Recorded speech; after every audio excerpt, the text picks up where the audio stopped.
Hello दोस्तों, मैं हूं आपका फ्रेंडली ट्यूटर घनश्याम। सबसे पहले मैं उन लोगों को थैंक्स कहना चाहूँगा जो लोग ये वीडियोस देख रहे हैं, उन्हें लाइक और शेयर कर रहे हैं। So thank you so much दोस्तों। आपका यही सपोर्ट मुझे नए नए वीडियो बनाने की प्रेरणा देता है। आपका ये सपोर्ट मेरे साथ हमेशा बना रहेगा, इसकी मैं आशा करता हूँ। तो चलिए दोस्तों, शुरू करते हैं आज का हमारा टॉपिक ऑस्मोसिस। ऑस्मोसिस के बारे में जानने से पहले हमको जानना पड़ेगा सेमी परमिएबल मेम्ब्रेन किसे कहते हैं।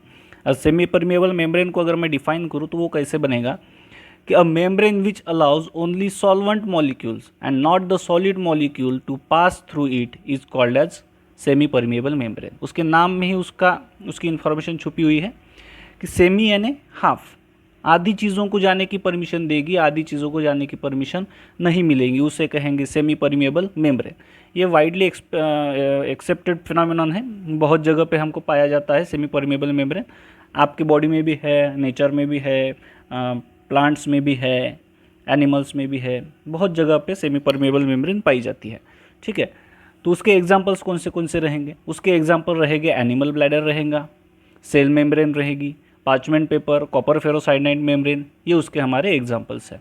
ठीक है, अब उसके बाद हम देखते हैं ऑस्मोसिस किसे कहेंगे। सेमी परमिएबल मेम्ब्रेन तो समझ गया, जो आधी चीज़ें पास होने देगा वो हो गया सेमी परमिएबल मेम्ब्रेन। ठीक है, ऑस्मोसिस किसे कहेंगे? ऑस्मोसिस को अगर डिफाइन करें तो ऑस्मोसिस होता है the spontaneous unidirectional flow. Unidirectional को ध्यान रखना है, a spontaneous unidirectional flow of solvent molecule into the solution और from a less concentrated solution into a more concentrated solution through a semi-permeable membrane is called as osmosis। यानी कि एक तो solvent के मॉलिक्यूल्स जो है वो सॉल्यूशन में जाएंगे या फिर less concentrated to more concentrated जाएंगे। अब इसको हम कैसे कर सकते हैं? वेपर प्रेशर का जो वीडियो है हमने बनाया था, वो आपने अगर देखा नहीं है तो एक बार ज़रूर जाके देख लीजिए, क्योंकि उसका कंसेप्ट हम यहाँ पे यूज़ करने वाले हैं। ठीक है, तो देखते हैं। वेपर प्रेशर जो है सॉल्वेंट का ज़्यादा होता है, ये हमने देखा था। वेपर प्रेशर सॉल्वेंट का क्या होता है? ज़्यादा होता है, ये हमने देखा था। और सॉल्यूशन का कम होता है एज़ कंपेयर टू सॉल्वेंट, ये हमने देखा था। तो इसका मतलब यहाँ पे क्या है, ये जो है पिस्टन हमने लगाया है यहाँ पे, इसमें ज़्यादा क्या रहेगा? प्रेशर अप्लाइड रहेगा। अब प्रेशर किसे कहते हैं, वेपर प्रेशर किसे कहते हैं, ये हमने देखा था कि जब वेपर्स और ये लिक्विड, वेपर्स और लिक्विड इक्विलिब्रियम अटेंड करेंगे, जब इक्विलिब्रियम अटेंड करेंगे एट अ सर्टन टेम्परेचर, उसे हम कहते थे वेपर प्रेशर। तो ये जो वेपर्स थी वो इसके ऊपर प्रेशर क्रिएट करती थी, वो था हमारा वेपर प्रेशर। ठीक है, तो सॉल्वेंट में वेपर प्रेशर ज़्यादा होता है एज़ कंपेयर टू सॉल्यूशन। क्यों? इसका रीज़न आपको पता है। ठीक है, तो अब हम अगर ऑस्मोसिस को देखते हैं तो ऑस्मोसिस ने क्या कहा था हमको कि सॉल्वेंट के मॉलिक्यूल्स स्पॉन्टेनियसली कहा जाना शुरू हो जाएंगे सॉल्यूशन में। अब ऐसा क्यों? क्योंकि यहाँ पे प्रेशर ज़्यादा है, यहाँ पे प्रेशर ज़्यादा होने की वजह से ऑब्वियसली ये मॉलिक्यूल्स इधर पास होंगे।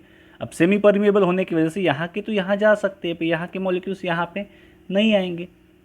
दूसरी एक अगर हम देखते हैं अकॉर्डिंग टू द कॉन्सेंट्रेशन देखते हैं, तो ये है हमारा लेस कॉन्सेंट्रेटेड, ये है हमारा less concentrated to more concentrated.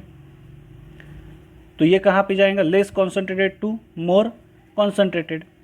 एक तो सॉल्वेंट के मॉलिक्यूल्स पास होंगे सॉल्यूशन में, या फिर less concentrated molecules to the higher concentration, या फिर जहाँ पे ज़्यादा वेपर प्रेशर होगा वहाँ से लोअर वेपर प्रेशर की तरफ। ऐसे तीनों भी साइड से हम इसका सोच सकते हैं। ठीक है, अब देखते हैं ऑस्मोटिक प्रेशर किसे कहते हैं। अब ऑस्मोटिक प्रेशर को कैसे डिफाइन करेंगे हम लोग? The minimum external pressure, the minimum external pressure which should be applied on the solution so as to prevent the migration of solvent molecule into a solution through a semi permeable membrane is called as osmotic pressure। यानी कि ये जो flow हो रहा है, ये जो हमारा फ्लो है, सॉल्वेंट के मॉलिक्यूल सॉल्यूशन में जा रहे हैं, इसको प्रिवेंट करने के लिए हमको क्या करना पड़ेगा? इधर जितना वेपर प्रेशर है उतना ही वेपर प्रेशर इधर अप्लाई करना पड़ेगा। अभी ये क्यों फ्लो हो रहा है? क्योंकि यहाँ पे वेपर प्रेशर ज़्यादा है, यहाँ पे कम है, इस वजह से, इस प्रेशर की वजह से ये मॉलिक्यूल्स इधर जा रहे हैं। तो यहाँ पे भी अगर इक्वल कर दे तो ये दोनों भी स्टेडी हो जाएंगे, इधर का मॉलिक्यूल ना इधर जाएगा ना इधर का इधर जाएगा। तो उसके लिए हमको क्या करना पड़ेगा? प्रेशर अप्लाई करना पड़ेगा। फिर कितना प्रेशर यहाँ पे अप्लाई करना पड़ेगा?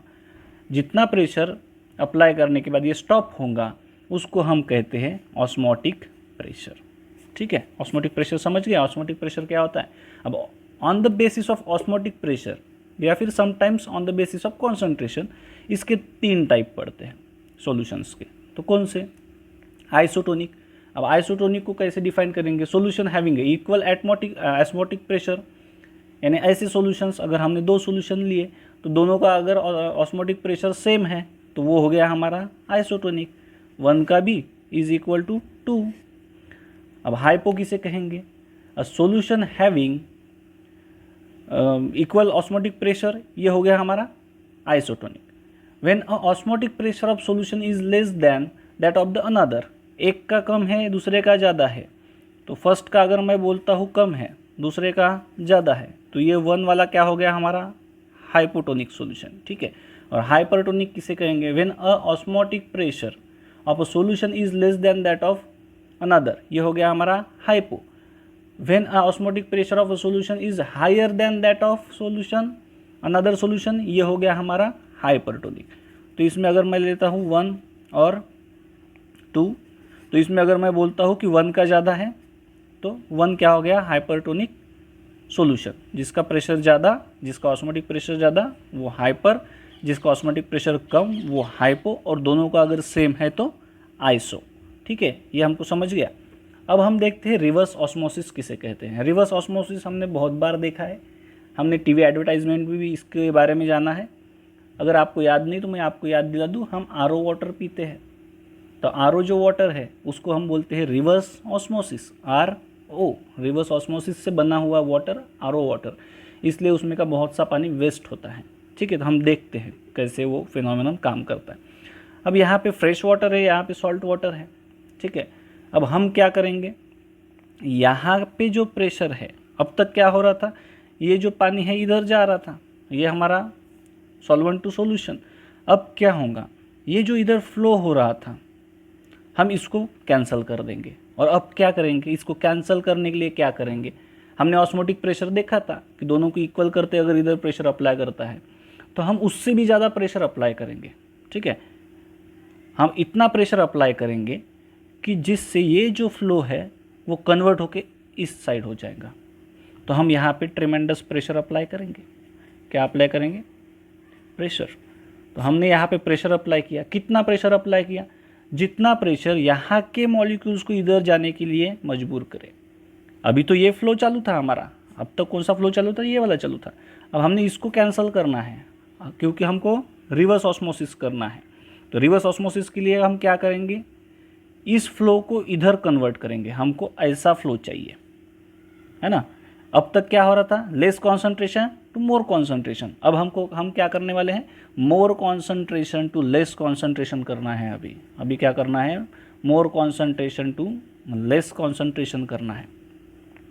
इसीलिए हम क्या करेंगे? इधर प्रेशर अप्लाई करेंगे। थोड़ा सा प्रेशर अप्लाई करने के बाद दोनों इक्वल हो जाएंगे तो स्टॉप हो जाएगा। क्यों? ऑस्मोटिक प्रेशर के बराबर आ गया कि इसका फ्लो स्टॉप हो जाएगा। कौन सा फ्लो? ये वाला फ्लो स्टॉप हो जाएगा। और उससे भी ज़्यादा जब प्रेशर अप्लाई करेंगे तो ये जो सॉल्ट वाटर है उसमें का जो वाटर है, फ्रेश वाला वाटर, इसके अंदर का जो H2O है वो इधर पास होने लगेगा। ये सेमी परमिएबल मेम्ब्रेन के थ्रू इधर पास होने लगेगा और ये फ्रेश वाटर की क्वांटिटी बढ़ेंगी और इसको हम फिर एक बीकर में भरेंगे और घर पे पीने के लिए यूज़ करेंगे। तो ये हो गया हमारा कौन सा फिनोमेनन?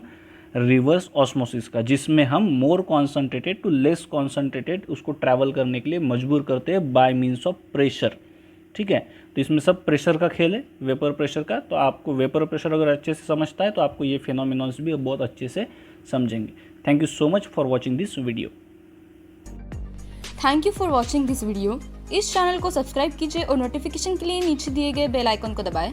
और हाँ, इसे शेयर करना ना भूलें ताकि जिन लोगों को इसकी ज़रूरत है उन तक पहुंच सके।